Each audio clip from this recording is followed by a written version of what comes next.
যে পৃথিবীতে যত রকম আল্লাহর ইবাদত রয়েছে, যত রকম আল্লাহর দাসত্ব রয়েছে, যত রকম আল্লাহর হুকুম আহকাম রয়েছে, যতগুলো করবেন আপনি, যদি এর মধ্যে এতটুকু পরিমাণ রিয়া থাকে, এতটুকু পরিমাণ রিয়া থাকে, আরেক ব্যক্তিকে আল্লাহ তাআলা ডেকে নিয়ে আসবেন, আরেক ব্যক্তিকে ডেকে নিয়ে আসবেন যার রিজিকের ব্যবস্থা এত দিয়েছেন, সম্পদ দিয়েছেন, রিজিকের ব্যবস্থা অঢেল সম্পদ দিয়েছেন, অঢেল রিজিক দিয়ে আল্লাহ তাআলা পরিপূর্ণ করে দিয়েছেন, এমন ব্যক্তিকে আল্লাহ তাআলা ডেকে নিয়ে আসবেন।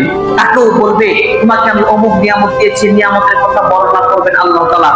বর্ণনা করার পরে এই ধনত্ববান ব্যক্তি বলবে, হে আল্লাহ, তুমি আমাকে এরকম নিয়ামত দিয়ে পরিপূর্ণ করে দিয়েছিলে।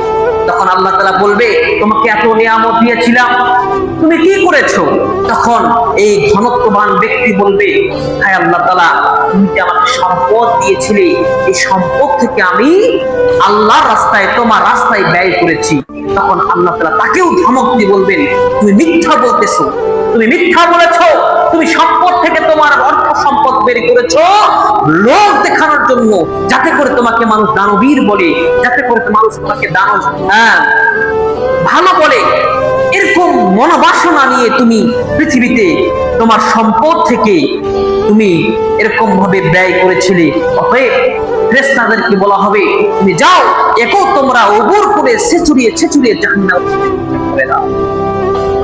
হাদিস থেকে এটাই প্রমাণিত হয়ে যায় যে পৃথিবীতে যত রকম আল্লাহর ইবাদত রয়েছে, যত রকম আল্লাহর দাসত্ব রয়েছে, যত রকম আল্লাহর হুকুম আহকাম রয়েছে, যতগুলো করবেন আপনি, যদি এর মধ্যে এতটুকু পরিমাণ রিয়া থাকে, এতটুকু পরিমাণ রিয়া থাকে, লা ইয়াদখুলুল জান্নাহ, আল্লাহ সুবহানাহু ওয়া তাআলা বলতেছেন, তারা কখনোই জান্নাতের মধ্যে যেতে পারবে না। তুমি সালাত আদায় করো, তুমি লোক দেখানোর জন্য সালাত আদায় করো, তোমার যখন সামনে ইলেকশন চলে আসে, তুমি নেতা, সমাজের নেতা সাজার জন্য ভালো কিছু সাজো, সালাতের মধ্যে যাও, কি না, এই রিয়াই তোমাকে এতটুকুর জন্য জাহান্নাম তোমার জন্য যথেষ্ট হয়ে যাবে, যথেষ্ট হয়ে যাবে। তুমি বন্ধুর সঙ্গে হাঁটাচলা করতেছো, নামাজের সময় হয়ে গিয়েছে, আমি যদি নামাজে না যাই আমার বন্ধুরা কি বলবে, আমাকে নামাজ পড়তে হবে, তুমি রিয়া করে ফেলেছো। মনে রাখো, এই রিয়াই তোমার জাহান্নামে যাওয়ার জন্য যথেষ্ট।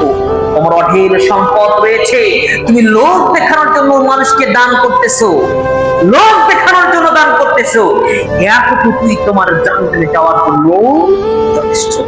এজন্য সর্বোপরি সব আলোচনার মধ্যে একটা বিষয় মনে রাখবেন, যাহা কিছু করবেন মানুষ দেখানোর জন্য করবেন না, একমাত্র আল্লাহকে রাজি খুশি করার জন্যই